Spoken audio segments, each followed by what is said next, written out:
আজকের এই রাতে যখন পৃথিবী নীরব, যখন অনেক মানুষ ঘুমিয়ে পড়েছে, তখন তুমি এই প্রার্থনাটা শুনছো।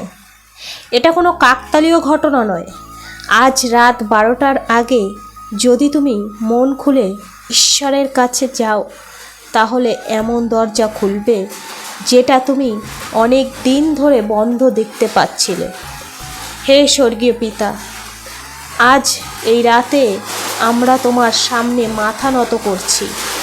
আমাদের জীবনের সব ক্লান্তি, সব কষ্ট, সব না বলা কান্না আজ তোমার পায়ের কাছে রেখে দিলাম। প্রভু যিশু, যে দরজাগুলো আজ বন্ধ, যে সুযোগগুলো আটকে আছে, যে আশীর্বাদ দেরি করছে, আজ রাতেই তুমি হাত বাড়াও।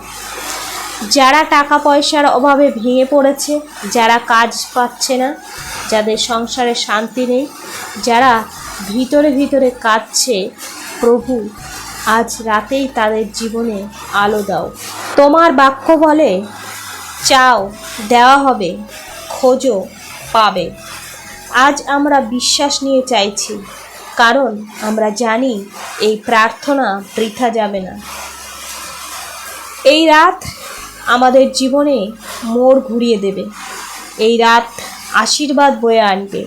এই রাতের পর আমরা আর আগের মতো থাকবো না।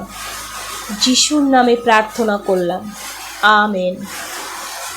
যদি তুমি এই প্রার্থনায় বিশ্বাস করো, তাহলে কমেন্টে লেখো আমেন এবং ভিডিওটা শেয়ার করো। কারো জীবন বদলে যেতে পারে।